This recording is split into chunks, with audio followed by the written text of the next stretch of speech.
My name is Jim Neuheiser. I'm the director of the Christian Counseling Program at Reformed Theological Seminary in Charlotte and the director of the Institute for Biblical Counseling and Discipleship. And today I'm going to be answering some important questions we received from you on remarriage and divorce. And the first question is the massively broad question of what are the biblical grounds for divorce? And I actually wrote a book about that came out a few years ago and spent 300 pages trying to answer that question. So in 5 minutes, I'll summarize and save you the price of the book. Basically, through history, the primary Orthodox view is represented, for example, in the Westminster Confession of Faith, is broadly there are two grounds for divorce. One is adultery or sexual unfaithfulness in marriage, and the second one is abandonment by an unbeliever. And Jesus in the Gospels 3 times references adultery, and he says, for example, in Matthew chapter 19, verse 9, I say to you, whoever divorces his wife except for immorality and marries another woman commits adultery.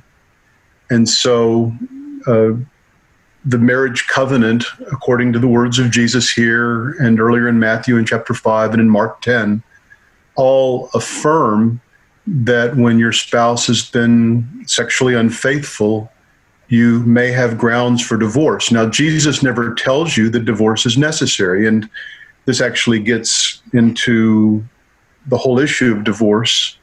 He also, prior to that, had quoted from Genesis 2, the two shall become one flesh. What God has joined, let no man separate.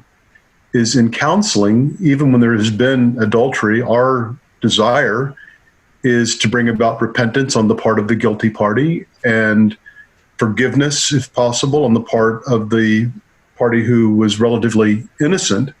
And actually, my wife and I do quite a bit of counseling together with couples where there has been marital unfaithfulness, sometimes the wife, sometimes the husband. And in the great majority of cases, there is reconciliation. And we've even seen cases where the marriage is stronger. I mean, that's a hard way to get there, but there were issues in the marriage that led up to the unfaithfulness, and not just starting with the unfaithfulness, but going back.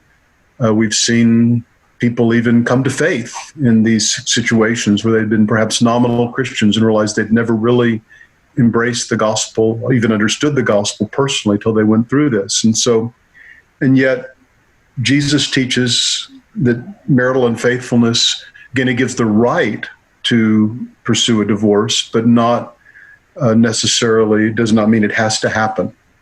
And I'll just admit from the standpoint, I spent 30 years as a pastor before I came to RTS, is that when I was younger, I never imagined how many cases I would see in the church of professing Christians where there has been unfaithfulness.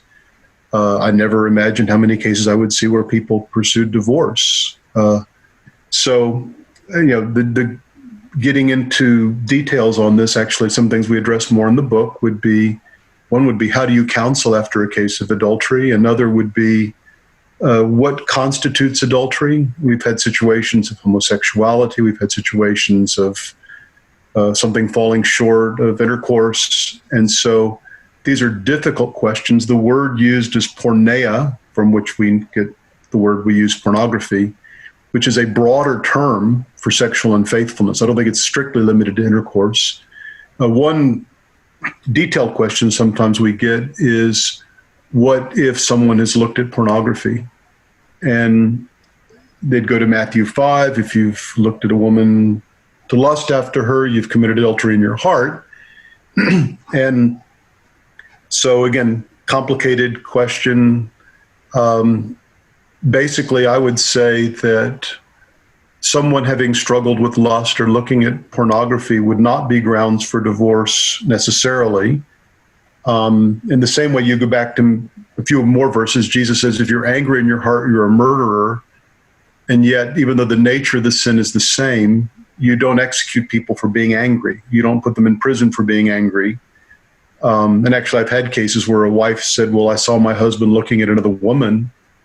And I said, yes, you're right. He's an adulterer, but you screamed at him, you're a murderer. There needs to be some grace. I would also say, however, there have been cases where a person, usually the man, is completely given over to pornography, not fighting it, but just even going there instead of his wife without repentance, without change. And so I think it could reach the point of heinousness that it could be porneia. This is one reason why it's important to have your church involved when you're facing decisions like this and get godly counsel.